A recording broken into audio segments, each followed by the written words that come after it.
Buenas tardes a todos, bienvenidos esta tarde al inicio del mes de septiembre. Con esta sesión iniciamos el programa de formación de Crismón del curso 2019-2020, que va a hablar sobre, o va a abordar el tema del activismo cristiano LGTBI. Este hilo conductor es lo que hemos trabajado en la convivencia antes del verano y nos pareció que era un buen hilo conductor para hablar de muchas cosas, ¿no? Lo que queremos fundamentalmente es ponernos en un marco para conocer la dedicación intensa de personas y entidades en una línea de acción dentro de la vida pública y en particular en el ámbito LGTBI cristiano. Queremos descubrir la llamada que personas o instituciones han recibido para defender, para difundir una idea, el proceso que siguieron para descubrir esa idea y finalmente cómo la han integrado hasta ser una forma propia de vivir. En el caso de Renato estamos hablando del activismo teológico. Le vamos a pedir que nos hable sobre cómo fue su llamada para ponerse a leer la Biblia desde los orígenes, desde las traducciones, para poder encontrar ese amor que se quedó perdido, ¿no? También, en la charla de hoy, nos va fundamentalmente a hablar de las cartas de San Pablo a los romanos, después de hablarnos de su propia llamada a este activismo teológico. Renato Links, muchos de vosotros lo conocéis, ha participado en las jornadas de fe, orientación sexual e identidad de género, ha escrito ya varios libros, algunos en español, de hecho el último que acaba de escribir está en español, todavía está en la prensa, todavía no ha salido. Y lo que os quería un poco comentar es que este libro se llama Amores bíblicos bajo censura, sexualidad, género y traducciones erróneas. Eso es un poco, en esta clave es como nos va a hablar. También ha escrito Biblia y homosexualidad, se equivocaron los traductores, o el amor perdido de las traducciones, que al traducir con determinados prejuicios o ideas o tradiciones se ha traducido de una manera que no es exactamente lo que decía el texto original, y ahí se ha perdido mucho amor. Y luego Renato ha sido traductor y fundamentalmente intérprete en el Parlamento Europeo, también es doctor en teología y también ha sido profesor, ¿no?, en la Queen's Foundation for Ecumenical Theological Education, o sea que es una entidad británica y que se dedica al ecumenismo. Ya sin más dilación, le damos paso a él. Muchísimas gracias. Muchas gracias, Alberto. Como preámbulo, solamente deciros que estoy muy agradecido por la invitación. Creo que es la primera vez en mi larga vida que me toca hablar una tarde de sábado. Y es en una ciudad como Madrid, así que toda una experiencia me espera a mí, o ojalá que también a vosotros. Después os diré también que el español es mi tercer idioma y por eso, por ratos, es posible que me ponga un poco así como, qué sé yo, a buscar la palabra que no viene, o qué sé yo, alguna palabra de esas complicadas que tiene cualquier idioma, que se me traba la lengua y todo esto. Espero que tengáis paciencia y de todas formas os dedico estas palabras que después os comparto con mucho cariño. Primero, como nos acaba de indicar Alberto, voy a decir unas palabras un poco sobre lo que me llevó al activismo LGTB en el ámbito de lo religioso, en mi caso de lo cristiano. Y justamente hace un par de minutos me vino a la mente, yo creo que el comienzo de todo era cuando yo era pequeñín, iba a la escuela dominical porque crecí en una comunidad rural bastante religiosa y se dividía en dos mitades. La única que era la religiosa y en nuestro caso era la gente decente y después estaba la otra gente. Pero claro, como mis padres estaban muy comprometidos con la iglesia luterana, pues la parroquia la teníamos a 100 metros, o sea que no había manera de escaparse en ese ambiente, pues yo iba siempre a la escuela dominical, que me gustaba, porque estaba un poco hecha a nuestra medida. La iglesia de los adultos era, ay, mi madre, unos sermones interminables y era un horror aquello. Pero a lo que me refiero es a la escuela dominical, uno de los agricultores, o sea, más bien la gente de la comunidad se turnaba en viviendo sin formación formal, pero la cosa que más se me grabó de aquella escuela dominical era un agricultor que nos dijo una vez a los párvulos ahí reunidos, nos citó el versículo de Juan 3:16, que tanto amó Dios al mundo que dio a su Hijo unigénito para que nadie pereciera, sino que tenga vida eterna. Está mal citado, pero creo que lo conocéis.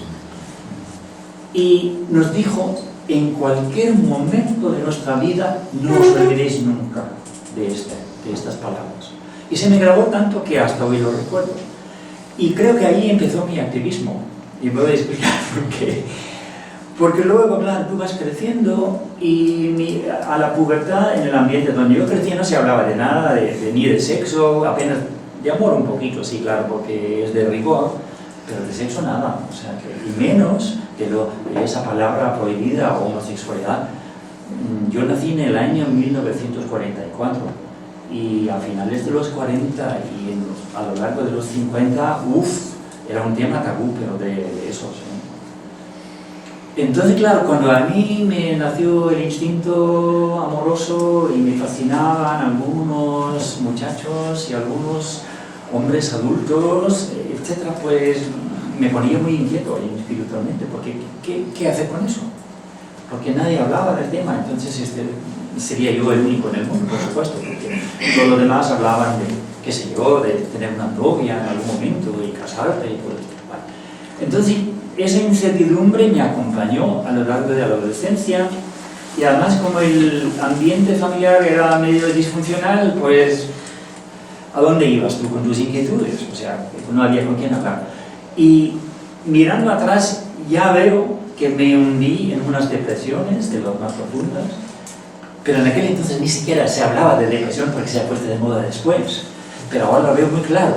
Tanto es así que recuerdo que en varios... Yo andaba casi siempre así, mirando hacia abajo, y era por esto, por las preocupaciones y todo.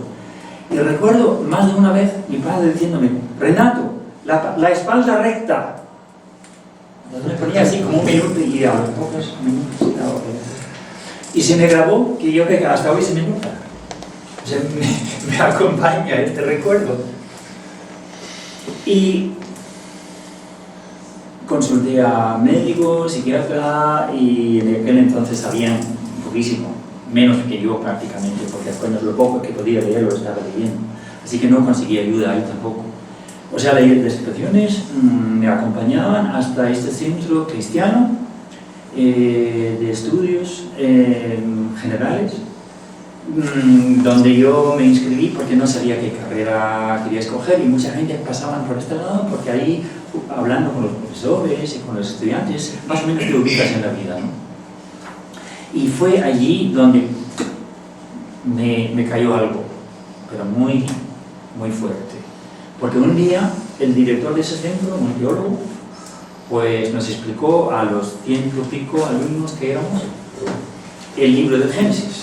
Y llega a la historia de Sodoma y Gomorra y resumía el pecado de esas ciudades y el motivo por el cual fueron destruidas. Homosexualidad, y lo dijo con esa fuerza. Y imaginaos en un ambiente donde casi apenas se habla de sexo. Todos nos quedamos así.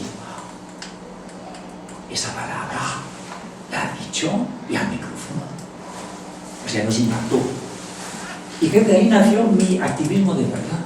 Porque la distancia entre lo que me estaban explicando en ese momento y ese versículo del Evangelio de Juan, que todo el que crea en él, para que no perezca, que tenga vida eterna, era enorme. O sea, algo, un desequilibrio, no te digo, en todo ese planteamiento.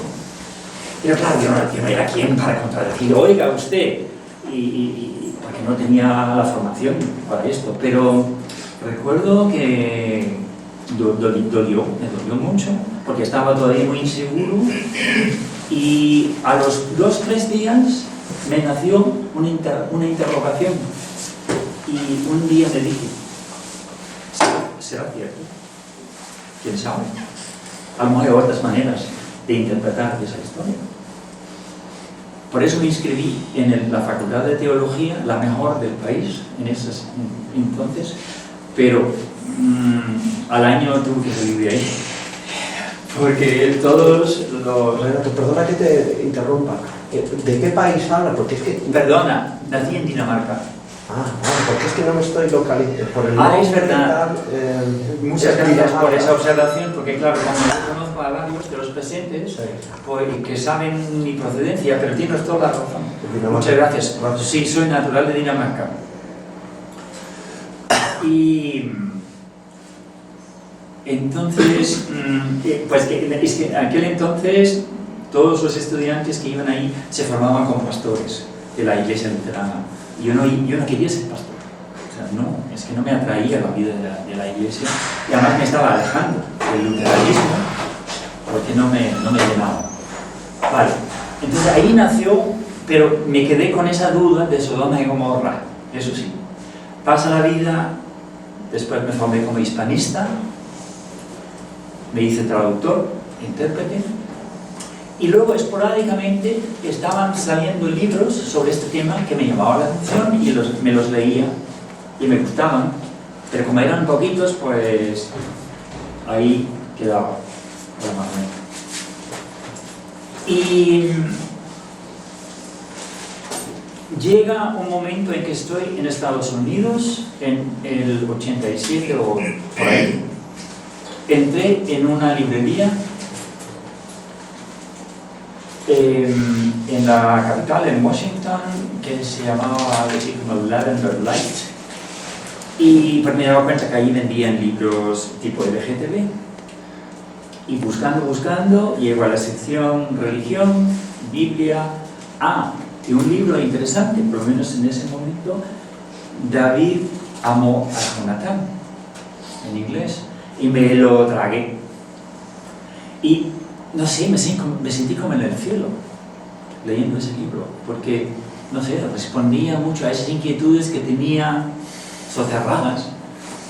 Y ahí fue como otro elemento que contribuyó a mi larga trayectoria antes de llegar al activismo, pero fue importante, porque me di cuenta que aquí hay algo muy importante. La vida te lleva por derroteros. Me dieron trabajo en Bruselas con el Parlamento Europeo, largos fines de semana del Parlamento Europeo, bendito sea Dios, que me permitía estudiar y escribir, y empecé a escribir sobre este tema, porque me preocupaba por muchas experiencias que había tenido y también por el discurso que se oía en los medios. Te digo, aquí pasa algo, hay que examinar esto. Entonces me ponía a escribir, pero era tan difícil y era tan impactante lo que yo leía en algunas fuentes de la Inquisición y de otras épocas, que muchas veces estuve llorando de la emoción, del impacto que me hacía, y al final lo tuve que dejar porque era demasiado para uno como yo tan sensible. Pero seguía leyendo, y de pronto digo, sigo con todas estas preguntas y los aprendo de los libros, pero no me dan la respuesta a todo. Y ahí nació la idea de inscribirme en un programa de doctorado en Inglaterra de 4 años. Y como tema en teología, por supuesto. Y adivinar sobre qué tema redacté mi tesis. Sodoma y Gomorra. Y gracias a ese trabajo, el primer año de mi doctorado, el primer domingo del año 2002, mes de septiembre, el primer domingo por la mañana, aproximadamente a las 9:30, se me quitaron las depresiones, que me habían acompañado toda la vida, cíclicamente.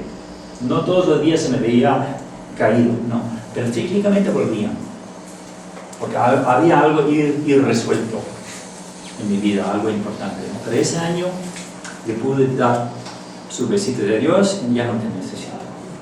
Lo recuerdo vivamente.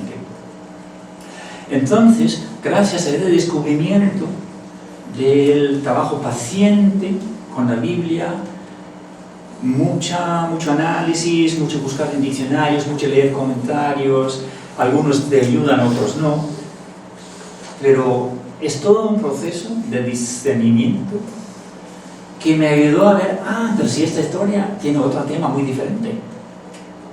Y claro, yo saqué unas conclusiones completamente distintas a la del director de aquel centro de mi juventud, completamente diferente. Y la alegría de ese descubrimiento, ¿verdad?, es tal que aquí estoy, porque desde entonces no paro. Porque, no sé, es que como te inspira tanto y te da energía. Tanto es así, cuando yo escribo y cuando salgo a hablar de mis investigaciones bíblicas y comparto con la gente, a veces dicen las personas al final de la sesión y nos vamos a la calle, oye, debes sentirte muy cansado. Y yo, no, nada, porque me da tanta energía como la que doy. Porque, no sé, es que me inspira mucho y gracias a Dios, pues, la Biblia, ahora, pues, en lugar de tenerle miedo, como le tuve en mi juventud, ya soy amante de la Biblia, ¿no? Y he descubierto, en el caso, por ejemplo, de Sodoma y Gomorra, y también en el caso de los otros textos, el Levítico, y después veremos las cartas de Pablo, he descubierto que me ha pasado lo que reflejan en algunos relatos folclóricos, donde hay, por ejemplo, una casa que está está en turbulencia por unos demonios o unos espíritus, ¿verdad?, que aparecen de vez en cuando y le amargan la vida a los habitantes, y en algunos casos, ¿verdad?, el dueño o la familia entonces dice, ya no podemos vivir aquí, nos tenemos que ir a otra parte, y luego están en paz unos pocos días solamente para darse cuenta que los espíritus ya les siguieron la pista y están ahí todavía. Entonces, en algunos de estos casos, estos relatos te enseñan que eso no sirve, porque te van a seguir persiguiendo. Lo que realmente cuenta es tú darte la vuelta 180 grados, mirarlos a la cara, hablar con ellos hasta saber su nombre. En el momento que tú sabes el nombre del demonio, ya no pierde todo su poder sobre ti. Y eso yo lo he experimentado en carne viva, porque mi demonio se llamaba Sodoma y Gomorra en esa antigua tradición, y no solamente que ya no tiene poder sobre mí, me gusta, y me gusta hablar de esta historia porque es muy rica, riquísima, está súper bien redactada en el hebreo, es una perla literaria, y tiene tanto que aportar incluso a los debates de hoy, pero en otras temáticas que no tienen nada que ver con la sexualidad. Yo creo que con esto termino esta parte para ver qué me dices, Alberto. Muchas gracias por compartir.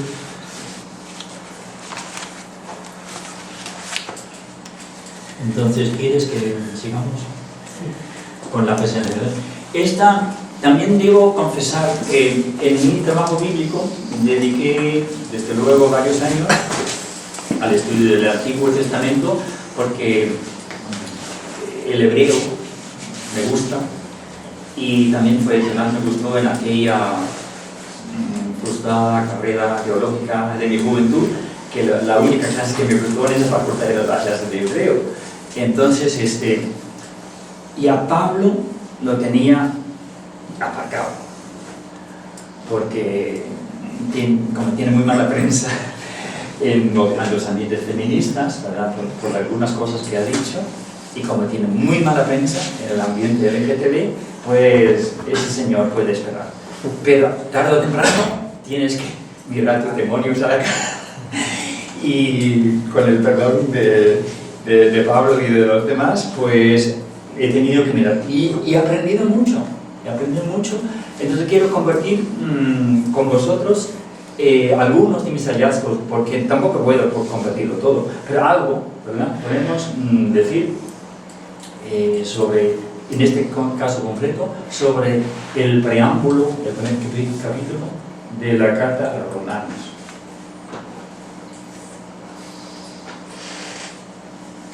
Entonces, un pequeño índice para estructurar un poquito la ponencia. Primero una introducción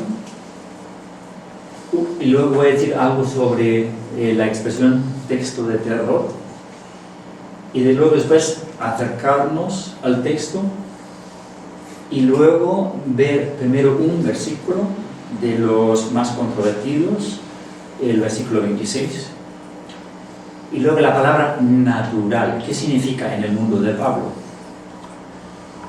Y aquí seguidamente más allá de la naturaleza. ¿Qué quiere decir eso? Y luego el otro versículo que le sigue es el versículo 27. Hay que comentarlo también. Luego miraré algunas traducciones para ver cómo interpretan este texto. Y luego en la parte novena hablar un poco de los teólogos y biblistas que me han dado inspiración para este trabajo. Y al final unas conclusiones. Así que, ¿estamos todos listos? Manos a la obra. Primero, una introducción. Este es mi primer libro, ya mencionado. Aquí hablo sobre todo de los textos del Antiguo Testamento, ¿vale? Salió en el 2011. El segundo, en el 2013, hablo ya de toda la Biblia, esta versión en inglés. Y este es el nuevo, que ojalá que salga dentro de pocos meses. Al modo podéis aprovechar para un regalo del Día de Reyes.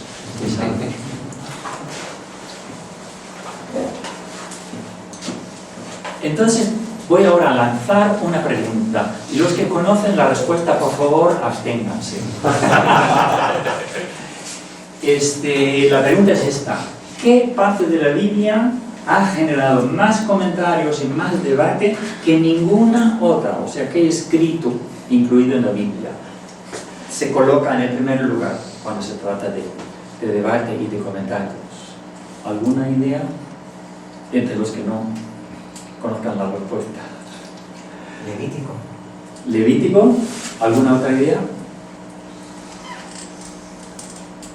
Porque hay uno que yo me enteré hace pocos años, no lo sabía. Pero el Levítico, desde luego, ha generado mucho. Cualquier idea es buena a esas alturas. Bueno, Y no, los evangelios. Los evangelios, El Génesis. el Génesis. ¿Qué otra parte se generan debate en la Biblia? Hay 2 o 3 o 4 o 5, ¿no? Apocalipsis. Pues. Apocalipsis, podría ser. Romanos, Mira, habiendo dicho eso, tengo que poner la respuesta ahí. Yo no lo sabía. Simplemente no lo sabía. Pero da la casualidad que en la tradición cristiana ningún otro escrito ha generado tanto comentario. Interesante, ¿no? O sea, ahí ya tenemos una razón para analizar un poco esta carta.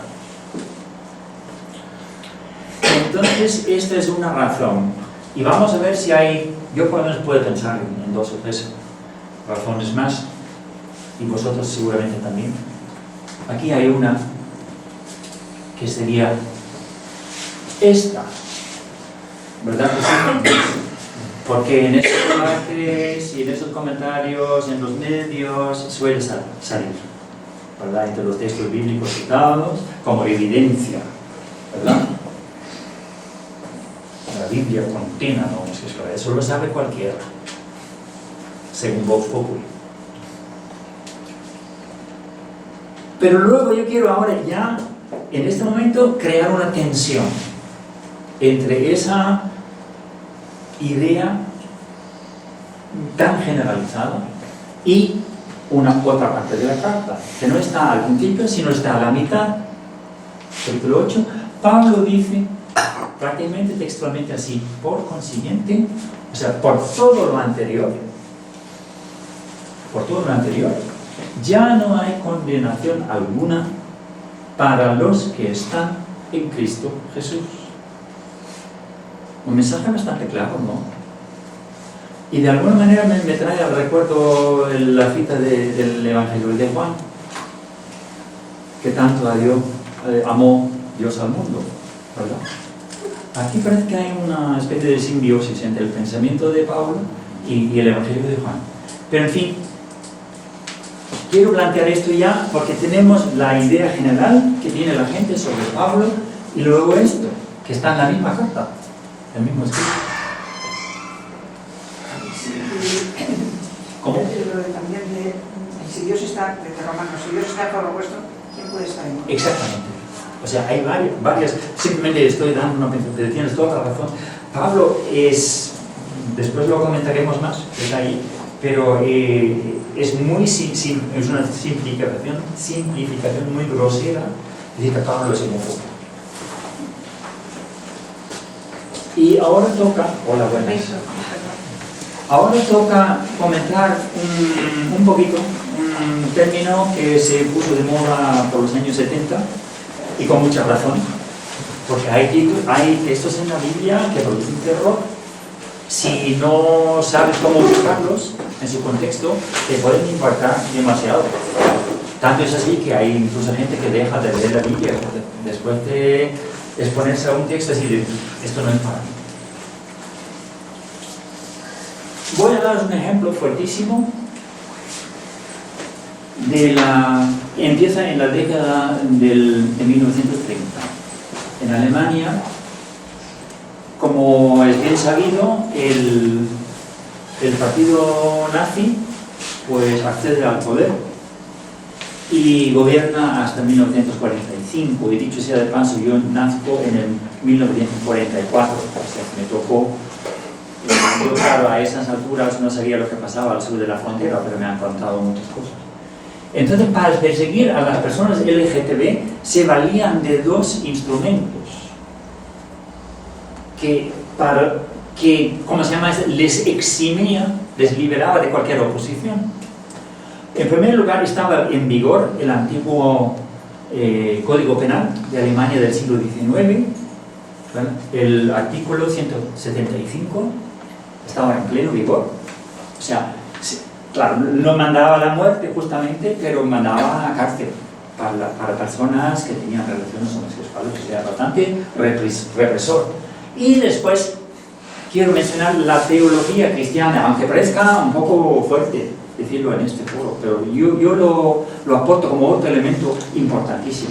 Y justamente para nosotros debemos ponderar esa parte un poco. ¿Y a qué me refiero? Bueno, lo malo es que a estas alturas de la historia de Alemania, la teología cristiana, creo que ante todo la luterana, pero tampoco se salva, si no recuerdo mal, la católica. La teología cristiana justificaba el exterminio, o por lo menos la persecución de las personas homosexuales, porque la interpretación bíblica lo permitía. Y vamos a ver a qué me refiero. Pues sí, decían, pues ahí está Sodoma y Gomorra, ¿verdad? Que Dios las destruye por la homosexualidad, eso lo sabe todo el mundo. Está el Levítico, ¿verdad? Que también manda la muerte a los que practican una relación así, según la interpretación del texto, que no la comparto, pero en fin, estaba ahí. Y, desde luego, el primer capítulo de la Carta a los Romanos también sale citado en este debate. Entonces, ante la persecución de los homosexuales, ni una sola voz se oía de las iglesias, porque, bueno, ¿qué le vamos a hacer? Ahí está la Biblia, ¿no? Y para mayor INRI, el primer capítulo de la Carta a los Romanos termina con este versículo: Dios declara dignos de muerte a los que tales cosas practican. Y como se interpretaba de una forma muy particular, tales cosas, bien se sabe ya a lo que se refiere el autor, ¿no? Entonces, en esa situación, pues esto es lo que pasa. ¿Y cuál es el resultado? Pues esto. ¿Se ve bien con la luz? Sí. ¿Se imagen? Vale. Los triángulos rosas, ¿no? De Auschwitz. Vale. Pues los hombres del Triángulo Rosa, en este caso internados en el campo de concentración llamado Sachsenhausen, y se ve que la foto se ha tomado muy pronto tras su ingreso, porque se ve que todavía están bastante normal de cara, les acaban de afeitar la cabeza, ponerles uniforme, pero todavía se ven bastante normales, ¿verdad? Con facciones así como andaban en la calle. Seguramente a las pocas horas de entrar, porque a los pocos meses de tomarse esa foto ya no se verían iguales. Y muy pocos logran salir con vida de esta experiencia, como es bien sabido. Y como os digo, ni una voz del cristianismo se oía para protestar. Entonces podemos decir, bueno, esa es la historia, quién sabe, hace varias generaciones, pero hace pocos años yo leí esa declaración de un pastor evangélico de hoy, o sea, que vive actualmente, de Uganda, citando la carta a los romanos y diciendo esto, porque en Uganda tiene una legislación bastante dura en esta materia y la justifican teológicamente las iglesias de ese país, diciendo que, por ejemplo, en este caso, las personas homosexuales y quienes las apoyan merecen morir. O sea, la mentalidad, ¿verdad?, que reinaba en la época nazi sigue viva en este mundo de hoy. Por esto, hasta a estas alturas debemos incluir la carta a los romanos, sobre todo el primer capítulo, en el grupo de textos de terror.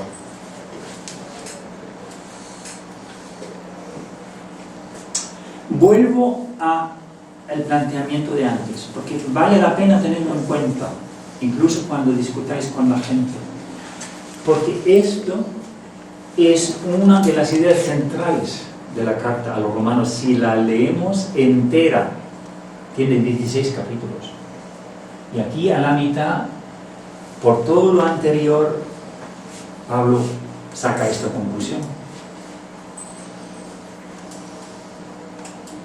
Así que algo pasa aquí. Por esto, yo os invito a educaros en esta materia, porque mucha falta nos hace, tanto a nivel de España como en otras partes del mundo, porque la persecución sigue existiendo, como todos sabemos. Y ahora, pues vamos ahora entrando al mismo texto, para ver un poco qué tipo de texto es, a quién va dirigido y todo esto. Pues de dónde se encuentra, en qué idioma se redactó, quién es el autor, quién es el destinatario, la fecha de redacción, la estructura literaria, etc. O sea, cosas así, datos, digamos, básicos. Bueno, obviamente se encuentra en la colección de escritos llamada la Biblia, y para más señas, pues en la parte llamada el Nuevo Testamento, ¿verdad?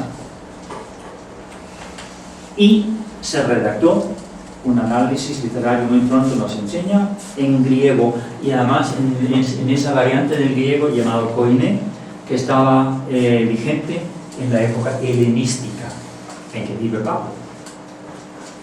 El autor y los expertos coinciden en señalar a Pablo como el autor, en eso hay acuerdo unánime, o sea, es una carta auténtica, porque también hay otras muy discutidas, pero esta es auténtica, y se redactó en algún momento de la década del 50, del primer siglo.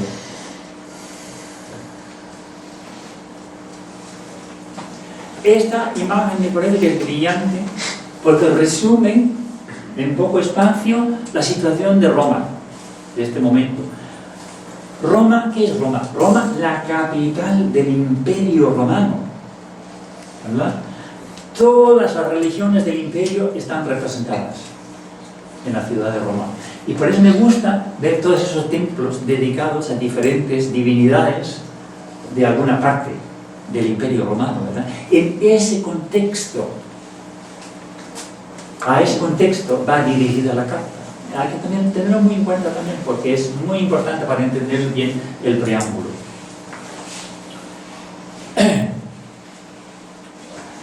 Mira, un mapa, ¿verdad? Toda la cuenca del Mediterráneo está bajo el dominio romano y algunas partes aledañas también, hasta el norte de Inglaterra llegaron, y a Egipto y a Mesopotamia.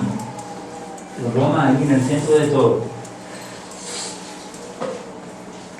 Nos da una imagen también de la diversidad que reinaba en ese momento, ¿verdad? Y como hemos visto en la imagen anterior de los templos.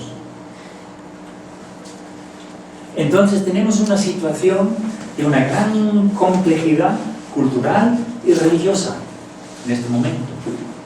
El cristianismo era un bicho muy pequeño en ese panorama enorme.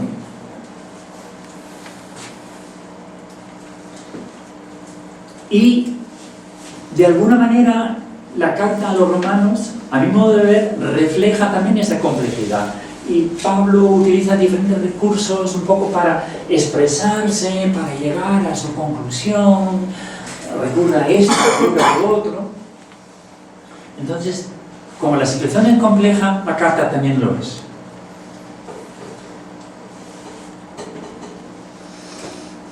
Y aquí menciono la estructura actual que tiene la carta. Si tú abres una Biblia, vas a ver que tiene 16 capítulos, pero en tiempos de Pablo de eso nada. Él la escribió todo enseguida. Porque lo de los capítulos y los versículos vienen muchos siglos después. Y claro, nosotros lo agradecemos hoy porque nos facilita muchísimo el trabajo de encontrar una cita, pero en su tiempo no, se cortaba un poco más de tiempo. Entonces, estos primeros dos capítulos yo le llamaría en esa carta el preámbulo, porque ahí plantea los problemas principales que después va desgranando a lo largo de la carta.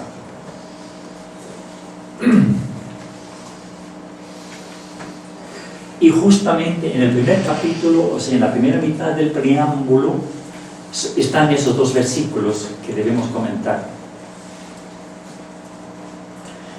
Merecen un análisis especial porque justamente para las personas LGTBI, etc., es muy nociva la lectura tradicional.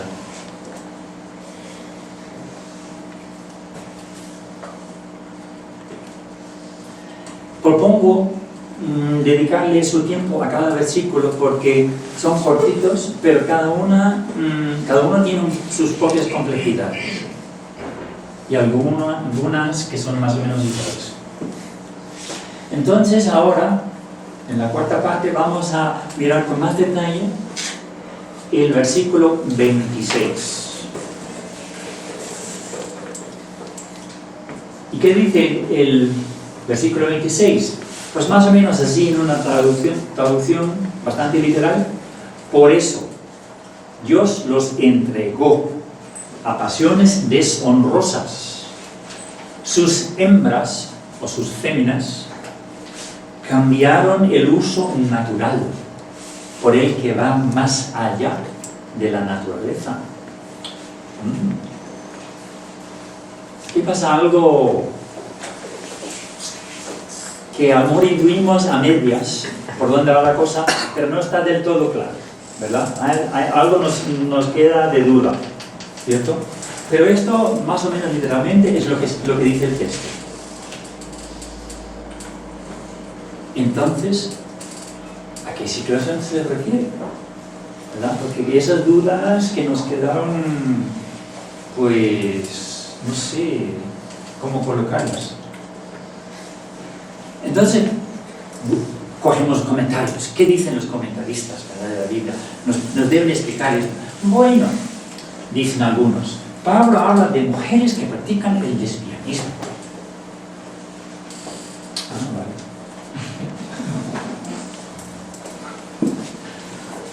Y los traductores, algunos traductores, tampoco hay que generalizar tanto, pero algunos sí, dicen, explican que son mujeres que actúan contra la naturaleza, de manera antinatural.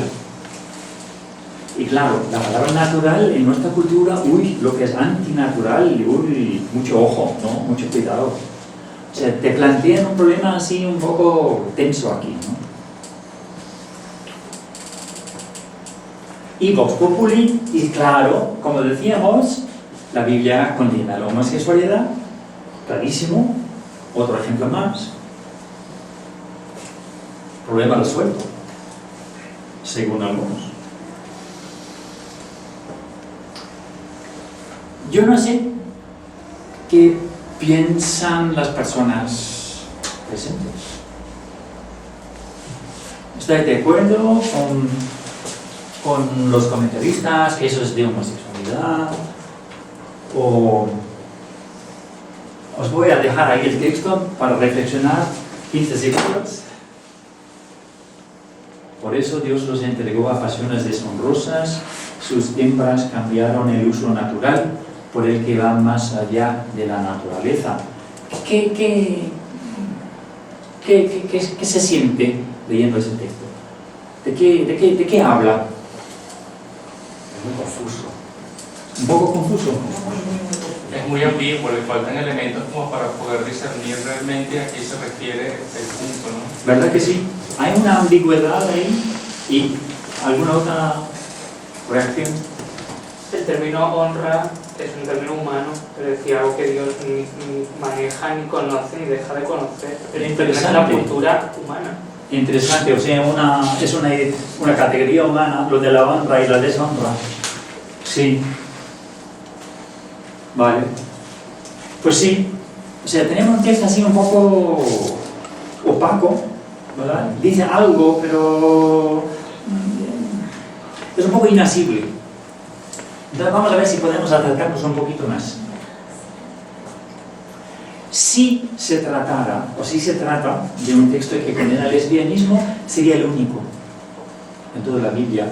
Y si hay un único texto que condena algo, hay que tener un poco de ojo, porque andamos mucho más seguros si hay 2 o 3 o 4 o 5. Pero si hay uno solo, yo digo siempre, ojo. Aquí hay que empezar un poco con cuidado, porque si no hay otra evidencia, vamos a ver. Por eso pongo supuestamente. Ahora pongo algo en rojo que nos puede dar alguna clave de cómo entrar un poco más detrás de esa superficie opaca que tiene. Por eso, por lo anterior, porque si leemos todo el capítulo, vamos a ver que todo ese pasaje habla de la idolatría, de grupos idolátricos. Por eso, ya hay una pequeña clave ahí. La segunda, Dios es el que maneja la situación, los entregó, o sea, hay grupos, Dios los entregó y lo hizo en el griego en el pasado. Dios los entregó, o sea, esto se refiere a algo que pasó hace tiempo. Eso también viene implicado por el griego. Dios los entregó a pasiones deshonrosas, ¿vale? Sus hembras, y esa palabra sus es interesante, porque eso nos indica que esas hembras o féminas pertenecían a los que practicaban eso. No eran independientes, dependían, porque eran sus hembras.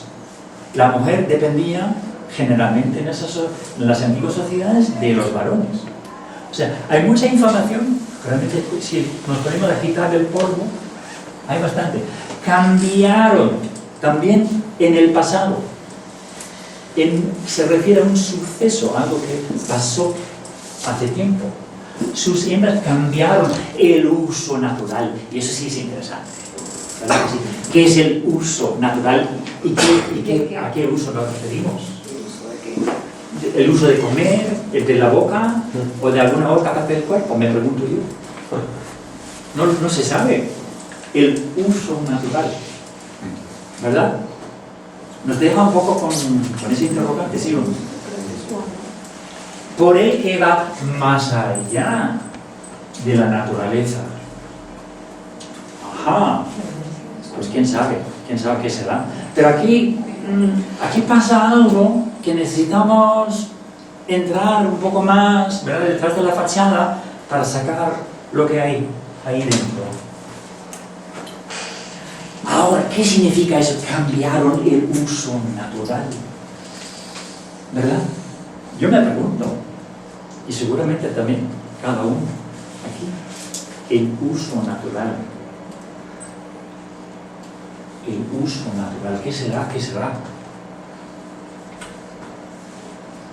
Entonces, lo que sí podemos hacer, si nosotros nos quedamos cortos, y eso pasa muy a menudo en los estudios bíblicos, algunos piensan que todo está clarísimo, allá ellos, yo me quedo con muchas dudas, pero podemos recurrir a algunas voces de la iglesia primitiva, que entendían mejor ese griego que nosotros, que estamos a 2000 años de distancia, y entonces tenemos aquí un ejemplo.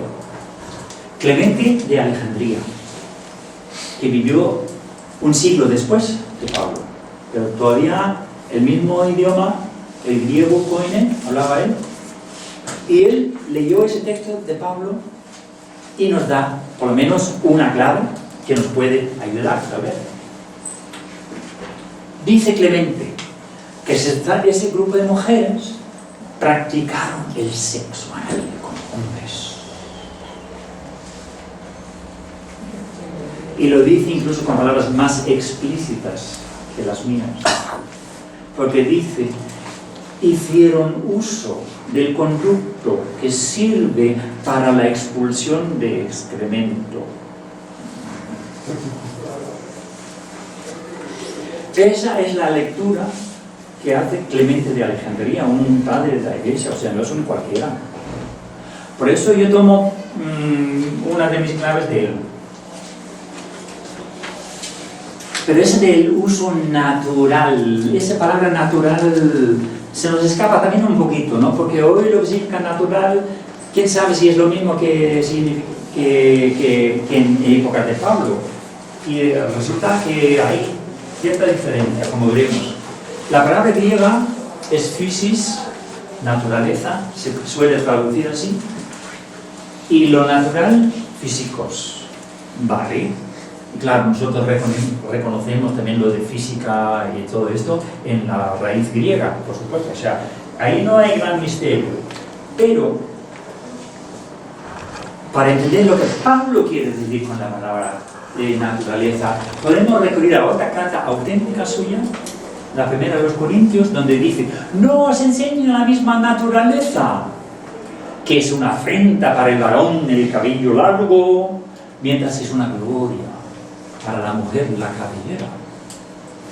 Pero, ¿cuántos de nosotros usaríamos la palabra naturaleza al hablar del pelo largo y el pelo corto? Yo pienso que había más bien muy pocos. ¿Verdad que sí? Pero parece que a Pablo le sale natural el uso de la palabra naturaleza, valga la redundancia. O sea, pasa algo en esa época con la palabra natural. Entonces, mirándolo bien, el pelo corto en tiempos de los romanos para el varón, y el pelo largo y a veces muy adornado de la mujer. Nosotros a lo mejor llamaríamos eso, tal vez no una moda, porque modas también van y vienen, pero más bien, no sé, una costumbre cultural. En ese tiempo era normal ver así las personas en las calles. Entonces, ¿a qué naturaleza se refiere el apóstol? Pues aquí pasa algo. No es necesariamente lo que nosotros pensamos de la naturaleza cuando salimos de excursión, o cómo operan los procesos naturales, biológicos y todo esto. No se refiere a esta otra cosa.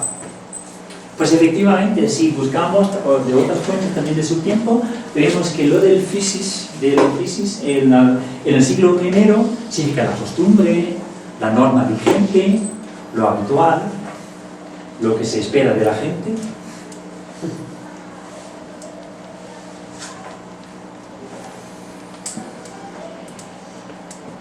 Entonces, ese uso natural, ahora podemos acercarnos un poquito más, ¿no?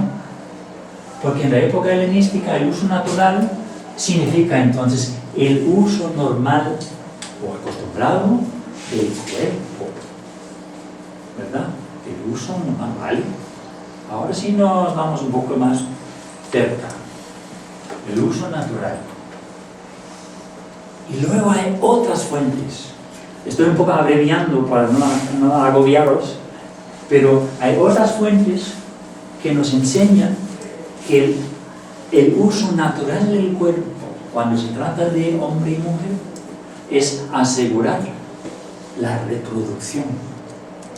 Eso se llama natural, uso natural.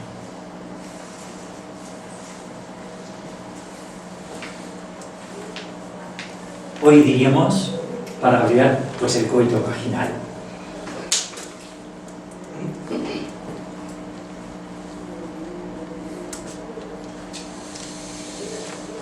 A lo largo de la historia del cristianismo, desde los padres de la Iglesia, esas expresiones se repiten. Hasta Tomás de Aquino, en el siglo XIII, también lo usa, en ese sentido. O sea, se mantiene a lo largo de la Edad Media esa manera de pensar al usar la palabra natural. O sea, es natural el coito vaginal entre hombre y mujer, con fines, pero no cualquier coito. No, mucho ojo, porque a algunos teólogos les preocupa mucho. Pero que no os paséis, ¿eh? Solamente el coito vaginal es el que sirve. Todo lo demás es contra natura. Tanto es así que hay prédicas en la Edad Media que previenen a la congregación que no os paséis, ¿eh? Solamente, ya sabéis cómo, ¿verdad?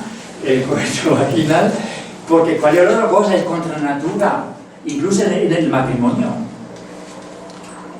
O sea, las palabras no significan siempre lo mismo, cambian el significado a lo largo de los siglos.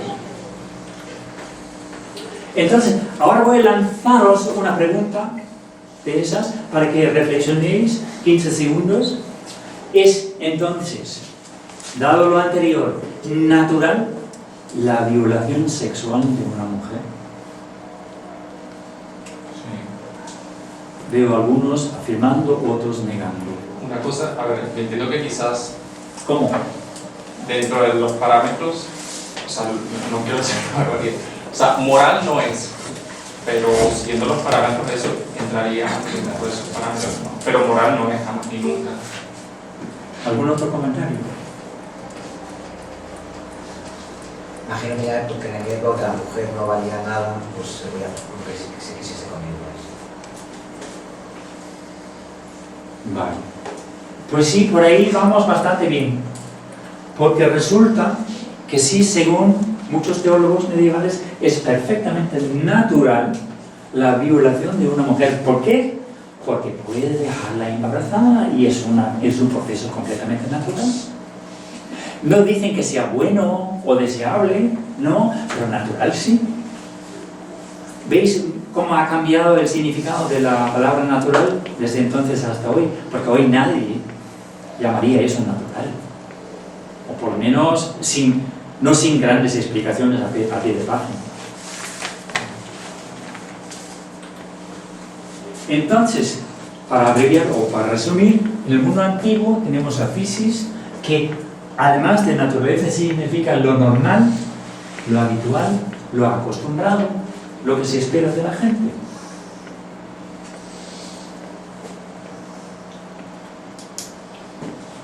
Y ahora adapto un poquito mi traducción con este conocimiento para que sea un poco más lógica para nosotros, para nuestros oídos, ¿no? Por eso, ya sabemos que es la idolatría. Dios los entregó a pasiones deshonrosas.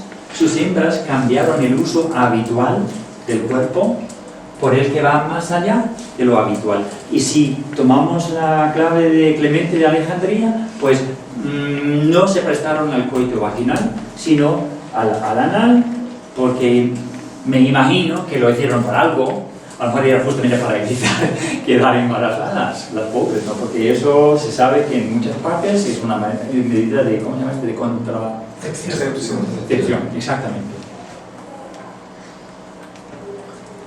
Vale, entonces os voy a pedir, me tomo un trago de agua. Poneros, si queréis, hablar con la persona vecina y para despejar un poco el horizonte. Son 2 minutos y después os llamo y seguimos. Bueno, entonces si os parece seguimos, porque hemos hablado un poquito de la palabra natural, cómo la idea de lo natural cambia con el paso de los siglos, y ahora vamos a hablar de la otra expresión que es muy importante también, es lo de más allá, de la naturaleza. Hemos dicho que la palabra griega es physis, y yo no he puesto eso allí, pero por ejemplo lo natural en ese ideario sería kata, physin, no lo pongo aquí porque no figura justamente en ese texto, pero en otras partes de la Biblia sí. La importancia que es para physin, que significa 2 cosas, puede significar en algunos casos contra la naturaleza, pero en muchos casos más allá de o al margen de. Como en parapsicología, no significa antipsicología, sino que la psicología que se coloca al lado de o más allá de la psicología normal, en ese sentido. Sí, o para farmacia. Perdón, parafarmacia, por ejemplo. No es una antifarmacia, ¿verdad? Vale. Entonces, esta parte donde figura es sus hembras o sus féminas cambiaron el uso habitual por el que va más allá de lo habitual. Entonces, en ese contexto sí se explica mejor el uso de esas palabras, porque no usan lo que se esperaba de ellas. Si se trata de una orgía, en lugar de dar de frente, le daba la espalda al varón que se le acerca. Y así, asunto resuelto.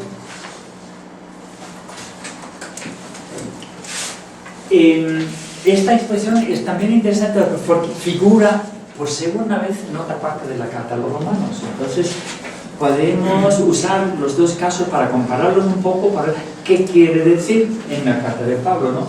Entonces, aquí se refiere Pablo, en esta parte de la carta, a los gentiles, los que no han conocido el judaísmo, los que llegan directamente al cristianismo, porque hay otro grupo en Roma que sí han sido judíos antes de convertirse al cristianismo. Pero estos son los gentiles, ¿no?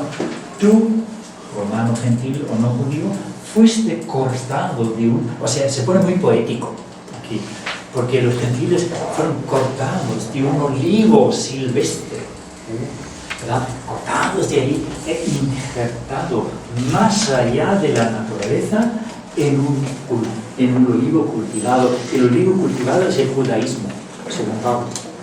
O sea, esto es muy poético, un poco altisonante, ¿no? Pero así es su lenguaje de él.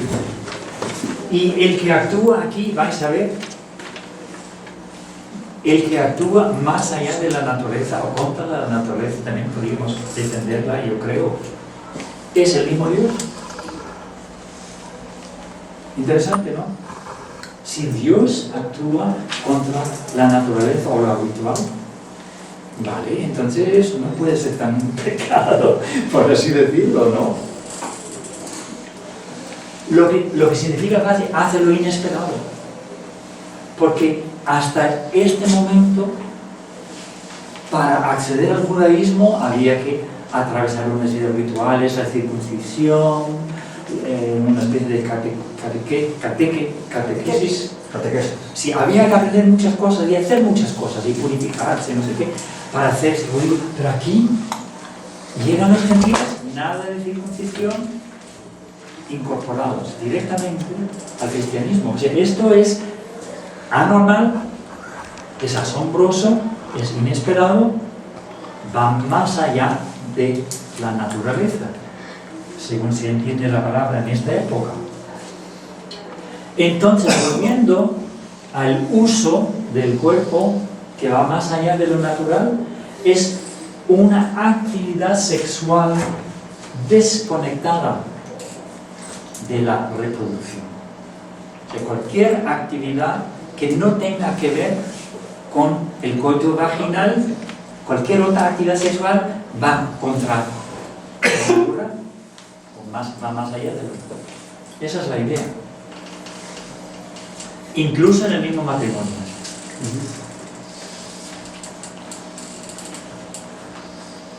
Todas las actividades sexuales innecesarias para la reproducción son contrarias a la naturaleza.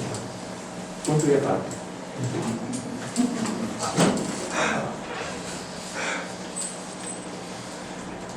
Perdona que Sí, quería contar algo que me parece interesante aquí como se... O sea, lo estaba pensando... ¿es importante comentarlo ahora o Vale, como prefieras, si quieres al final... pues, sí, que Mejor quizá al final. Vale, Sí, perfecto. queda Vale. recordado. después me lo recuerdas. Sí. Vale. Entonces vamos a otro versículo que es igual de importante que el primero, que el 26 que hemos visto, porque también se cita en este contexto. Y aquí tenemos a los varones. Antes eran las hembras o las féminas, ahora son los varones. Igualmente los varones, abandonando el uso habitual o natural de la mujer, se encendieron en deseos los unos por los otros, cometiendo la indecencia de varón con varón, recibiendo en sí mismos el pago merecido por su error. Eso es lo que dice el griego. Entonces, claro, se especula también mucho. Uy, ese error, ¿en qué consiste? Hombre, lo de indecencia de varón con varón, muchos nos lo imaginamos. ¿A que sí? Y se encendieron en deseos. Y, bueno, sí se puede imaginar bastantes cosas ahí, ¿no? Pero lo interesante primero es, los varones obviamente han hecho antes uso de la mujer. Imagínate, aquí los hombres hacen uso de la mujer, ella es de su cuerpo y ellos de la mujer. En esta cultura un hombre puede hacer uso de una mujer. Es interesante la idea, ¿no? Y bien mirado, uso natural, no un uso cualquiera. Obviamente lo ha hecho porque lo abandona.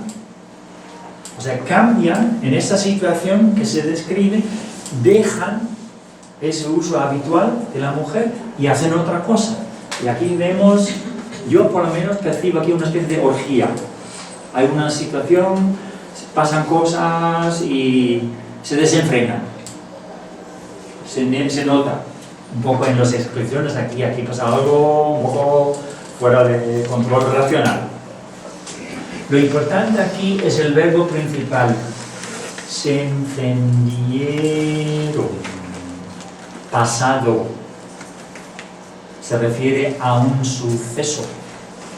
¿Sí? Como las mujeres hicieron tal cosa, estos varones se encendieron. O sea, es una situación del pasado remoto, según el verbo griego, en el aoristo, que refleja cosas del pasado.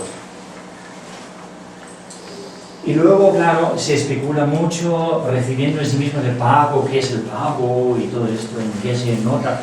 Y hay muchas ideas interesantes y podemos pasar mucho tiempo en ellos. Debido a factor tiempo, no voy a contarlo todo, pero podemos quizás volver a ello dentro de un ratito. Lo que yo veo desde el punto de vista literario, otra vez aparece, es el uso natural, y en este caso de la mujer, ¿verdad? Que la mujer es algo de la que tú puedes hacer uso, de la que tú puedes hacer uso. O sea, eso nos refleja una parte de la cultura del momento, ¿verdad que sí? Ella depende del varón para que él haga uso de ella.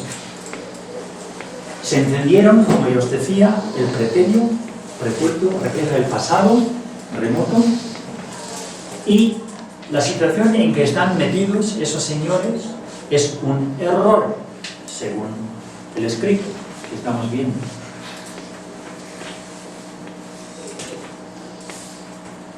¿A qué situación es? Además de lo dicho, ¿Qué más datos podemos aportar? Porque tiene algo de claridad, pero no todo. Algo se entiende, eso sí, pero él es el aborrecido de su error. Eso nos suena un poco extraño, ¿no? Entonces, ahí tenemos a Vox Populi, ¿verdad? ¡Claro! Son homosexuales. ¿Qué se puede esperar? ¿No?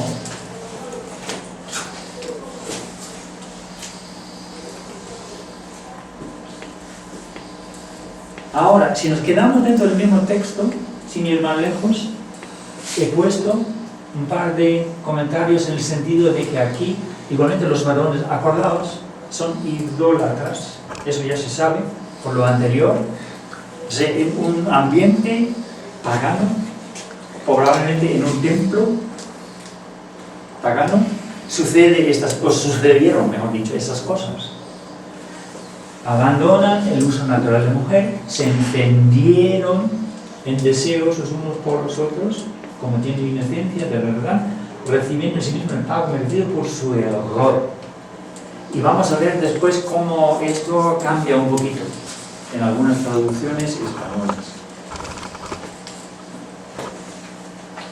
Pero, para resumir, tenemos un cuadro de actividades idolátricas. Y acordaos que esto va dirigido a la gente que vive en Roma, que está llena de templos. Actividades idolátricas a todas luces orgiásticas, porque se encendieron en deseos, aquí pasan cosas, y los verbos están en tiempo pretérito, señalando cosas que pasaron hace tiempo. Ahora, para daros unos ejemplos de las traducciones españolas, ¿verdad? Porque son las que leen, ¿verdad? Para enterarnos de lo que dice Pablo, pues que hacemos algunos, pocos, ¿verdad? Somos locos y nos ponemos a estudiar griego, pero mucha gente que va, pues van a San Pablo, librería de San Pablo o a alguna parte y te compras una versión que te parece bonita, pues venga, me la llevo y ahí te enteras y según la suerte que te toque, pues lo traduce bien o no, no se sabe. Pero aquí tenéis dos ejemplos, la palabra de Dios para todos y la nueva traducción viviente. Dice, hablando de las féminas o de las hembras, ¿verdad? Dice así, que tuvieron relaciones sexuales con otras mujeres. Y eso es lo que va más allá de lo natural. Lo traducen de esa forma, aunque esas palabras no están en el griego. Pero la idea que tiene el traductor en la cabeza la deja muy clara. No refleja justamente las palabras del griego, sino refleja lo que le pasa a él en la cabeza cuando lo lee. Y mira lo diferente que esa misma traducción, esa misma expresión sale en el capítulo 11, donde Dios es el que actúa, injertado en un árbol al que no pertenecías. O sea, muy pocos, yo creo que nadie se daría cuenta, comparando esos dos versículos, que el griego tiene la misma expresión en ambos casos. El español no se ve, ¿verdad que no? No hay conexión ninguna. La nueva traducción viviente explica lo de más allá de lo natural de las mujeres, que dieron rienda suelta al sexo unas con otras.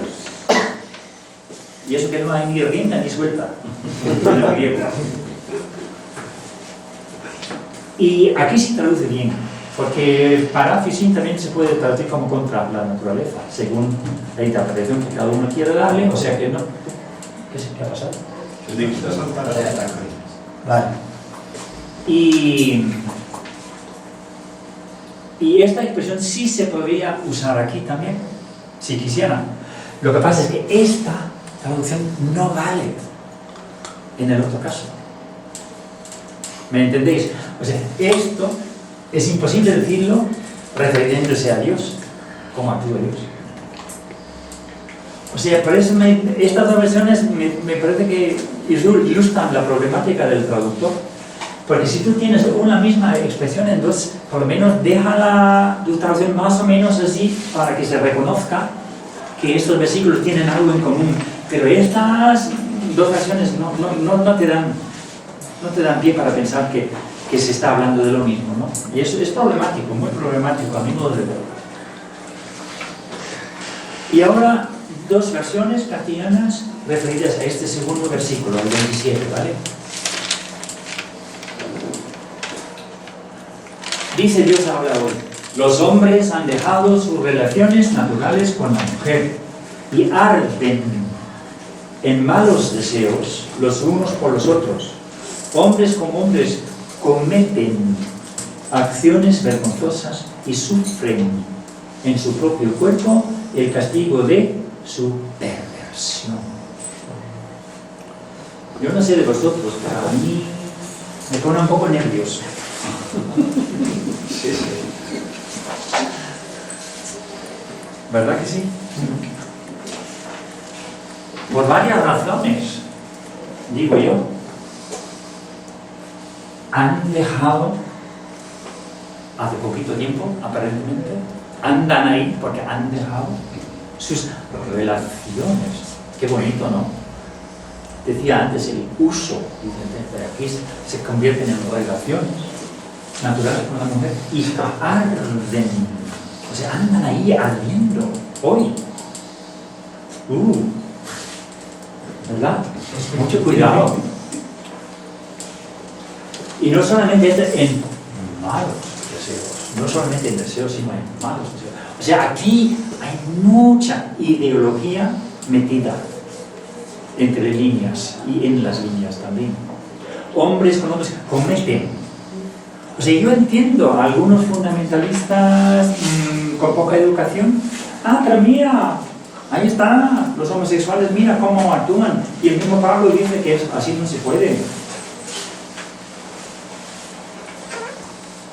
Y sufren, y lo de perversión, o sea, está clarísimo, ¿verdad? Esto es perverso, según Dios habla hoy. Usan el tiempo presente en lugar del pretérito, del pasado. Hablan de relaciones en lugar de uso del cuerpo. Y en lugar de error, ponen otra palabra mucho más fuerte: perversión. Solamente un ejemplo más. La Santa Biblia de Evaristo Martín Nieto. Él traduce el mismo texto de esta manera: también los hombres, dejando las relaciones naturales con la mujer, se entregaron a la homosexualidad. Hombres con hombres, por si la duda, cometiendo acciones vergonzosas y recibiendo en su propio cuerpo el castigo merecido. O sea, ¿ves? Castigo, homosexualidad. El nexo se establece de manera no tan sutil, pero se establece.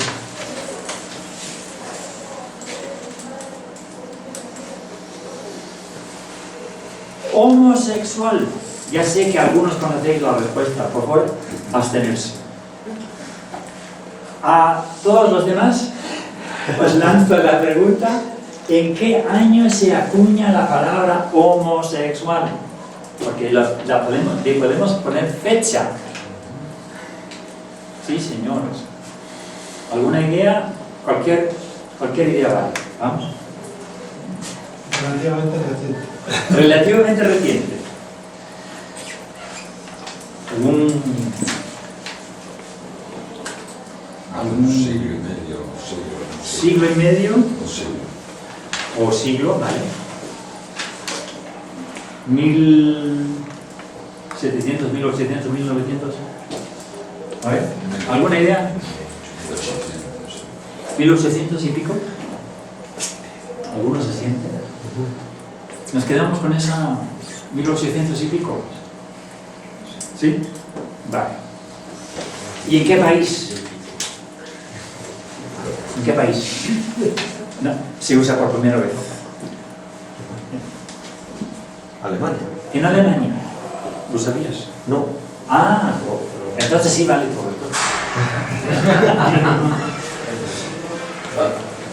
El año es 1869. O sea, que el dijo siglo y medio acertó exactamente. Exactamente. Siglo y medio es lo que tú decías. ¿Sabías eso? Ah, mira por dónde. Pues justamente la palabra cumple 150 años de edad.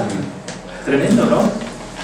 Un periodista húngaro afincado en Berlín, pues la usa por primera vez dirigiéndose al emperador alemán, porque quiere que deroguen el artículo 175 del Código Penal. No lo consigue, pero usa esta palabra de manera creativa porque es híbrida, mitad griega y mitad latina, o sea, no existía antes, ¿no? Pero ahí nace y ya vemos que tiene larga vida, porque la conocemos hoy como cualquier otra, ¿no? Entonces, otra pregunta, y también abstenerse los que lo saben. Yo me he enterado hace poco, así que, ¿en qué año empieza a hacer su apariencia esta palabra en las traducciones de la Biblia que lee la gente? ¿Alguna idea? Porque no puede ser anterior a 1869, obviamente. Entonces, ¿alguna...? 1990. ¿Los años 90? 1890. 1990. 1800. Vale. ¿Alguna otra idea? 1950. Los años 50, más cerca.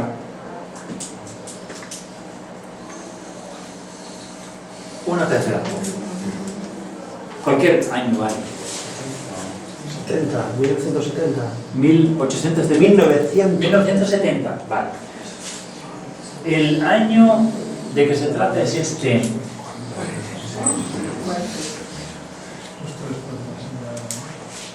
A partir de 1946 empieza a aparecer cada vez más. Anteriormente, no. También es interesante pensar esto, ¿no? Porque esto nos explica también que los traductores viven en una cultura que está cambiando. Esta palabra empieza a ser problema. Entonces, para resumir y para también precisar, en la cultura greco-romana no existe un término equivalente que se traduzca como homosexual. Es que no hay. En el sentido que nosotros usamos la palabra. Por eso, decir homosexualidad en un texto de la Biblia es un anacronismo. Pertenece a nuestro tiempo. Y no podemos, así, de buenas a primeras, meterla en un texto que tiene 2000 años. Algo pasa ahí que no encaja.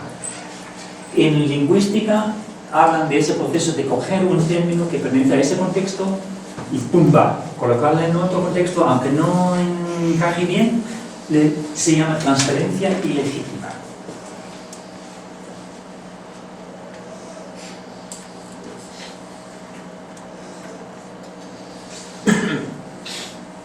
Yo digo traductores, no digo los traductores de hoy, porque hay honrosas excepciones, gracias a Dios, pero hay traductores de hoy que interpretan mal la palabra natural, como hemos visto.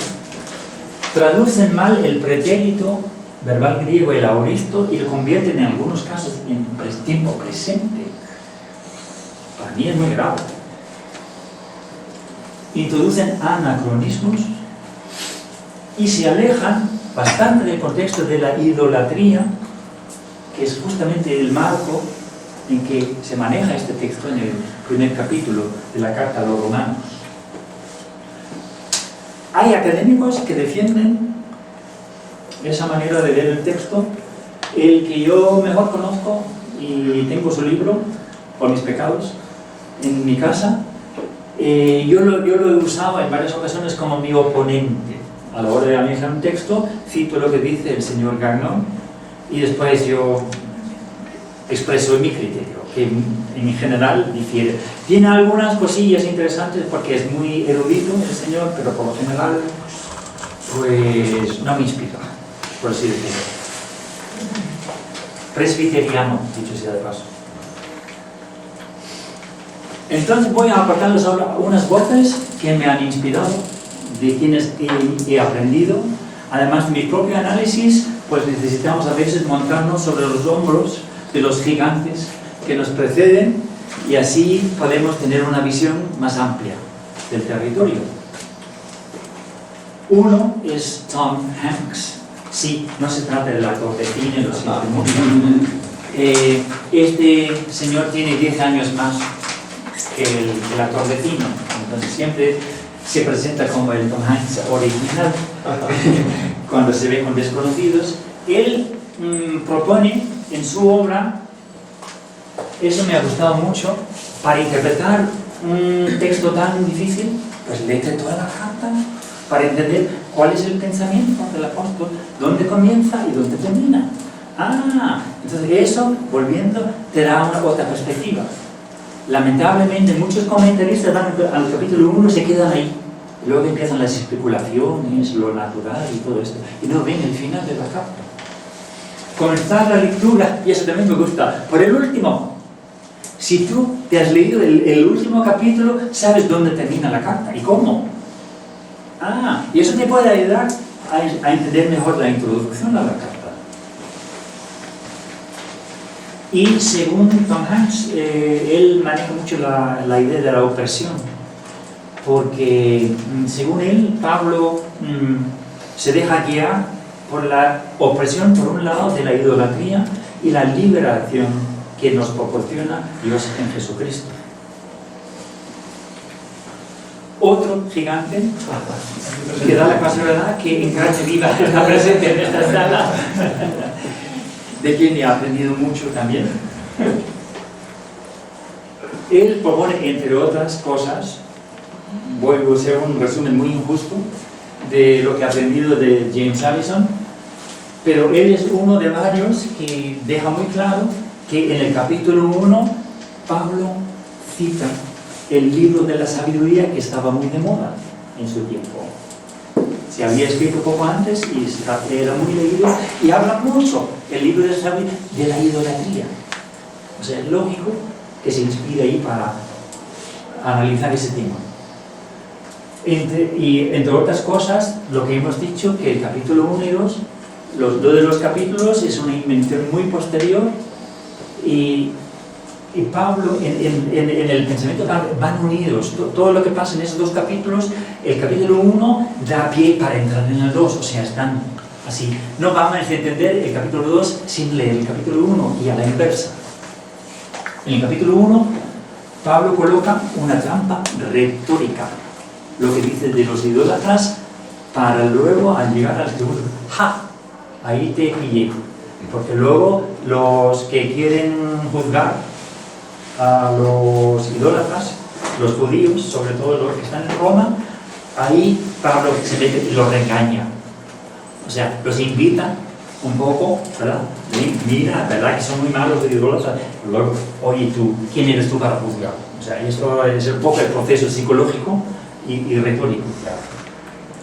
Después me he aprendido algo de este señor, que no lo conozco personalmente, vive en Estados Unidos, pero también escribe algunas cosas muy interesantes, y como ya hemos dicho, él enfatiza que la idolatría es el tema que se denuncia, y creo que también incluso James pone ese detalle, que en Roma de este momento hay más de 400 templos diferentes dedicados a las divinidades del imperio.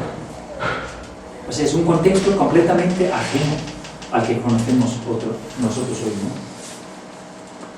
Y también señala que en algunos templos, sobre todo en el de Baco y de las Cibeles, pues ocurrieron hechos escandalosos. Y el historiador Livio relata algunos de esos sucesos con detalles. Y claro, desde luego dicen, bueno, quién sabe si es histórico o no. Claro, eso es otra cosa, pero están ahí. En la mente romana hay recuerdos de algo escandaloso que pasó hace tiempo, en algunos tiempos. Después Douglas Campbell, también le he aprendido mucho de él. Él redactó una obra mastodonte de 1100 páginas. No sé si tú la has leído entera, James, pero yo he leído una parte. Porque yo creo que nunca voy a llegar al final. Pero claro, uno busca los capítulos de esa obra que te ayudan, ¿no? Y de él he aprendido mucho también. Lo que yo no había pensado, pero de él me parece muy interesante. Lo que Pablo dice de malo, esas cosas duras y malas sobre sus idólatras, es realmente una cita indirecta que va dirigida a la persona que lo lee en Roma. A ver si me entendéis. Porque como hay personas en Roma que hablan muy mal de los idólatras, entonces él relata del libro de la sabiduría lo que dice de malo sobre los idólatras y luego vuelve en contra de los que juzgan. O sea, se puede decir que esa cita del libro de la sabiduría es indirecta o incluso que se refiere a lo que dicen en Roma los que juzgan a los idólatras y después lo regañan, ¿vale? Y entonces las denuncias realmente son de ese educador al que se refiere en el capítulo 2 y luego entrando en el capítulo 2 una repulsa enérgica de parte de Pablo de todo esto anterior, ¿no? Por eso es muy compleja la carta, pero para mí tiene mucho sentido y mucha lógica, porque Pablo es una persona culta, ha leído mucho y domina la escritura con refinamiento. Luego este pobre vikingo que os habla, yo también he tratado de apartar un par de elementos. Mi nuevo libro es este, que ojalá aparezca relativamente pronto. Y yo enfatizo lo que yo veo ahí en las orgías, escenas orgiásticas y en el tiempo pasado. Y lo que os decía, Pablo es un escritor muy culto, domina recursos literarios complejos. Y ante todo, si leemos la carta en su totalidad, el apóstol promueve el Evangelio de Jesucristo. Esa es su misión principal. Y la unidad, porque los romanos están muy, pero muy divididos. Eso también lo deduces cuando te lees todo. Uy, aquí hay dos grupos muy enfrentados. Entonces, Pablo quiere que se unan. Conclusiones. Conclusión número 1. La lectura anti-homoerótica de Romanos capítulo 1 surge con la tradición cristiana. 2. ¿Qué he dicho? La tradición cristiana crea y perpetúa el mito de la supuesta homofobia del apóstol Pablo. 3. El cristianismo ha convertido el capítulo 1 de la carta de los romanos, a los romanos en un texto de terror. 4. Los versículos 26 y 27 del capítulo 1 se refieren a sucesos del pasado remoto y a personas paganas, o sea, no cristianas. 5. La polémica de los capítulos 1 y 2 va dirigida a un anónimo catequista fanático que se pasa la vida hablando de idólatras, de origen judío y que vive en Roma. Pablo discrepa de estas opiniones del educador judío, regañándolo en el capítulo 2.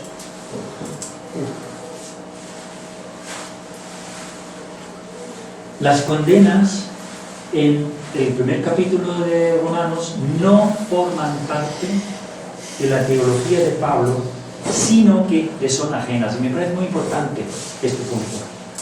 Le son ajenas.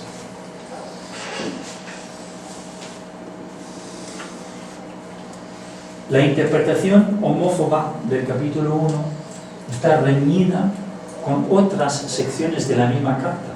No tenemos que ir muy lejos, está ahí todo.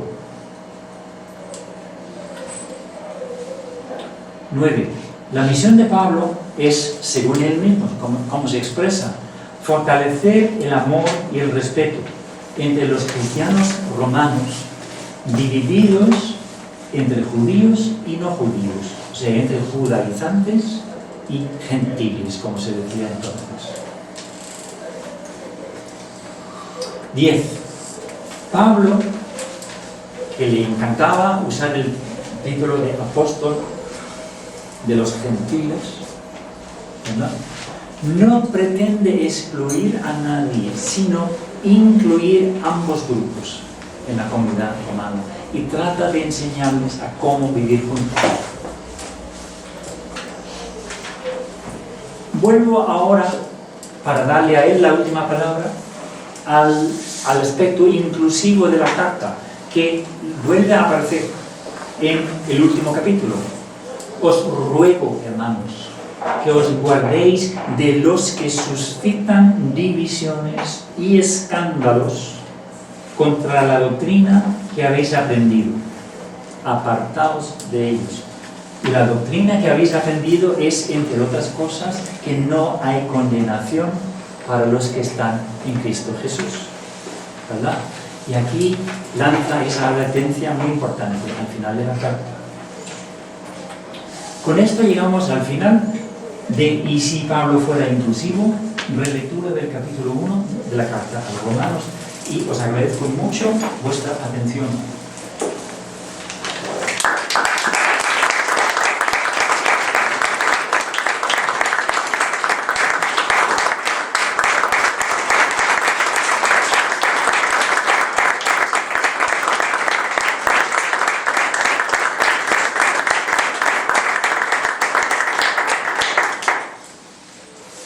Todavía tenemos 10 minutos por si queréis hacer algún comentario o alguna pregunta de toda esta exposición.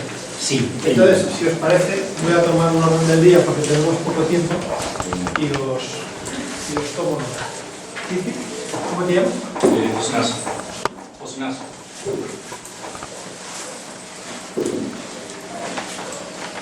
¿Quién más? Dale.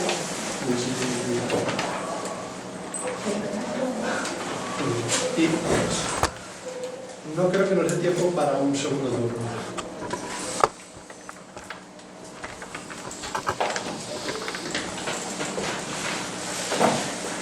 Casi te pido un bis después de los aplausos. Me llamó mucho la atención en la parte de la traducción donde dice que las mujeres, las hembras, cambiaron el uso natural, y me sorprende que en una cultura netamente machista y en la que mujeres y niños no tenían mucho que decir, yo creo que tendrían mucho más de importancia al querer cambiar algo. Entonces, que digan que ellas cambiaron ese uso, si habitualmente, o lo poco que conozco de las relaciones heterosexuales, en general son los hombres y en los entornos machistas los que fuerzan a que se haga esto o aquello, ¿no? Entonces eso me chocaba mucho, me llamaba mucho la atención, por una parte. Y lo segundo, lo del tema de coger esos versículos y lanzarlos contra alguien por su homosexualidad, por su identidad, pues me parece terrible, pero que yo creo que la mayoría hemos vivido directa o indirectamente. Y yo quería compartir un suceso familiar. Yo vengo de una familia muy piadosa y a rajatabla, pues, y un día, hablando una de mis hermanas del tema de la homosexualidad, pues cogió ese ladrillo y dijo: es que claro, ellos van a morir, porque es que lo dice San Pablo. Y yo, claro, yo me he quedado así, vaya hermanita, si supiera. Y claro, te deja una marca bastante fuerte, y luego ya una vez que lo trabajas, pues, por suerte lo puedes superar, ¿no? Como en mi caso. Pero a muchas personas eso les ha hecho muchísimo daño.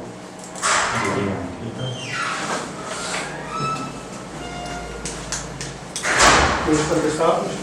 No, me parece muy bien, gracias.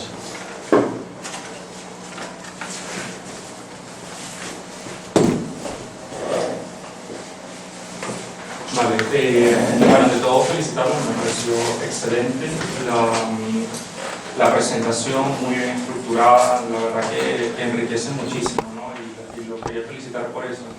La parte que quería añadir, más como desde mi visión profesional, es que me da la impresión que hay como una visión sesgada o deformada en las primeras aproximaciones teológicas, pero no en base a lo que hemos visto, ¿no? Sino basado en la visión primitiva del concepto de naturaleza, ¿no? Exclusivamente asociado o visto desde el punto de vista biologicista y materialista, es decir, en lo concreto, en lo que es tangible, ¿no? O sea, es decir, se refieren como al uso del órgano como tal y su función biológicamente programada, ¿no?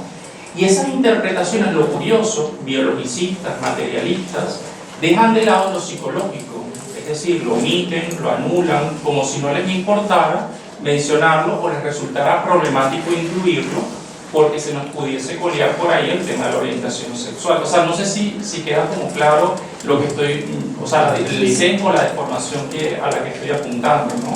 Sí. Que lógicamente también el psiquismo, la mente, todo el conjunto de la parte psicológica también forma parte de la naturaleza y que de alguna forma como queda omitida, anulada, ¿no? En estas primeras interpretaciones o aproximación al texto de San Pablo.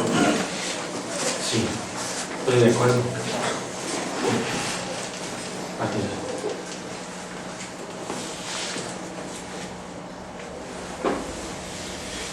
Bueno, muchísimas gracias por todo lo que nos enseñan. A mí me quedó una duda con este tema de ¿y si Pablo fuera inclusivo? El sexo anal para Pablo, ¿error, pecado, natural o qué? Sí.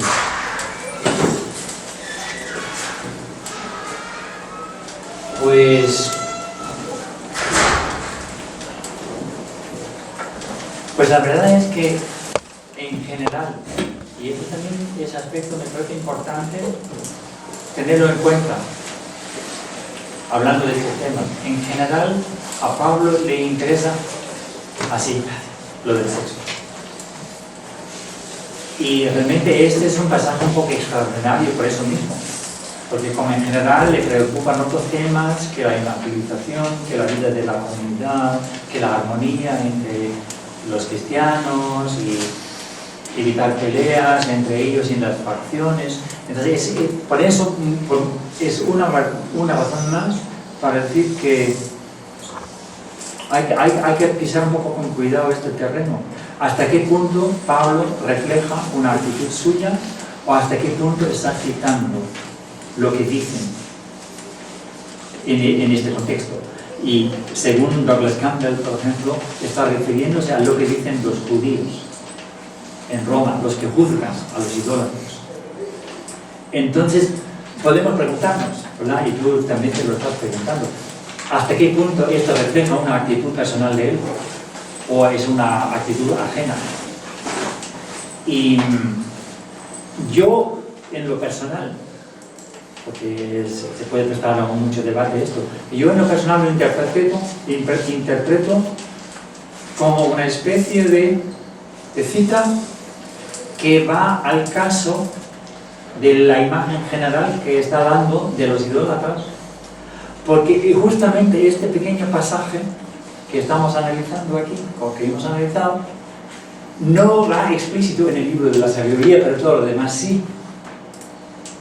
Por esto me parece útil recurrir a la historia de Roma y de las orgías y los excesos que hubo en algunos templos para entender esa parte. Y ahí es donde yo me planteo, claro, está dirigiéndose a Roma, está refiriéndose seguramente a sucesos conocidos por la gente que vivía en Roma, porque cada uno que crece y vive en una ciudad conoce un poco de la historia de la mitología y de los cuentos y de los cotilleos, ¿verdad?, que se comparten.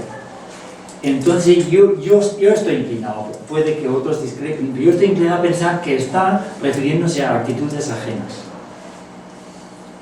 No sé si con esto contesto más o menos. Es por lo menos una hipótesis mía, ¿no? Gracias. Bueno, Perdón, un segundo, que estaba antes de...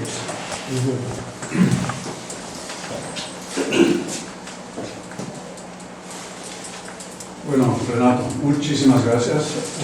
Quería felicitarte por la claridad con que lo has explicado todo y con la elegancia también de tu castellano, como alguien que, como tú, lo habla como extranjero de eso.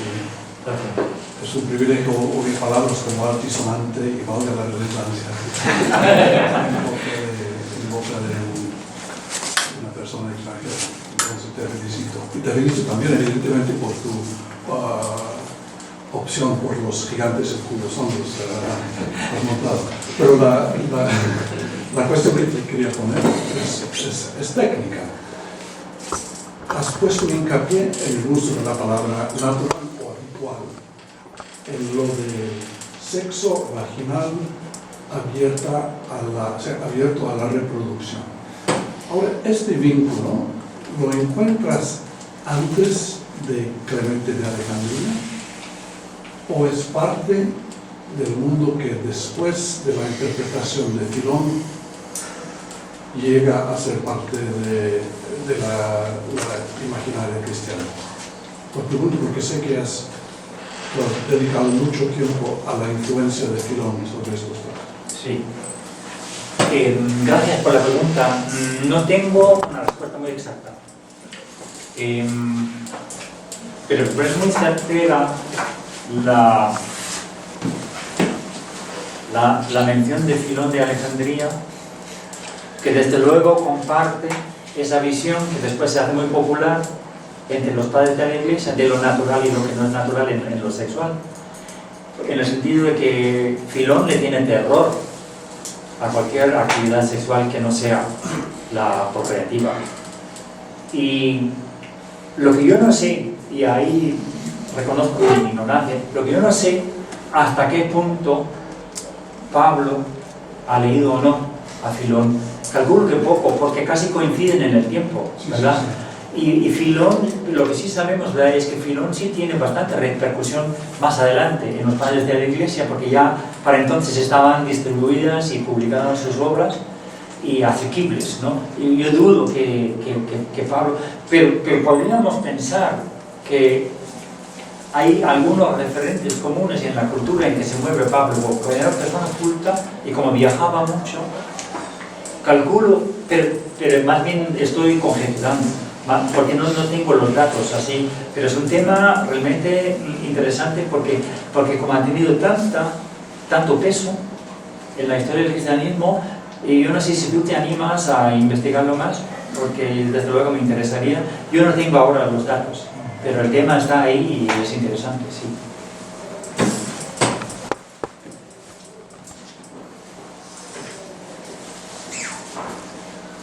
Bueno, sí, te agradezco enormemente la claridad y la cercanía con que nos has expuesto este tema. Y creo que es accesible a cualquier persona. Simplemente dos preguntas rápidas. La primera, bueno, que no es pregunta, es algo muy normal, que es que, según tu tradición evangélica, pues el libro de la sabiduría dices que es apócrifo. Para nosotros los católicos es un libro inspirado y por lo tanto es un libro canónico. Bueno, sí, no tiene importancia, pero claro, en el libro de la sabiduría aparecen estos términos. Yo quisiera, uniendo con lo que dice James, que cuando hay ese cambio entre el concepto de naturaleza como costumbre, que había en tiempo de los judíos como forma de vestir, forma de comer, forma de comportarse, con el concepto de naturaleza como algo obligatorio, cósmico, como ley universal. A mí me parece, y esto es una hipótesis personal, que aparece con los estoicos, que es precisamente la época de Filón, poco más o menos, siglo I, y aparece con Séneca, Marco Antonio, Epicteto, en el siglo I. Y entonces no es raro que en ese siglo I, en el ambiente que Pablo trabaja, conociera también por mismo Roma, que eran pues, un emperador, Marco Aurelio, y un hombre libre, Séneca, un paisano nuestro, etc. Y un esclavo, etc. Bueno, no es raro que conociera ese concepto histórico de orden y obligación del universo, orden, digamos, de los astros y por lo tanto de los seres humanos. Y yo creo que esto se coló en Pablo y se coló quizás en el cristianismo, sobre todo en los santos padres posteriores. Y los santos padres posteriores, a mi modo de ver, es hipótesis, pues ya lo utilizan como ese concepto de naturaleza, de physis, lo entienden no como costumbre, no como una forma de comportarse, sino como algo obligatorio, cósmico, orden del universo, que ha llegado hasta nosotros. Y entonces antinatural o contranatural, pues es lo que todavía usamos. Sería necesario, creo, que desmontar el término, analizar bien el término physis históricamente, cuándo comienza y cuándo se introduce en el cristianismo a través de esa tradición, creo que estoica y también pues judía, que James acaba de hacer a través de Filón de Alejandría. Gracias. Efectivamente, no estoy muy de acuerdo y me imagino que algún estudio hay por ahí siempre que lo desconozco. Sí. Muy bien, pues si queréis podemos terminar ya este acto pues, con un aplauso.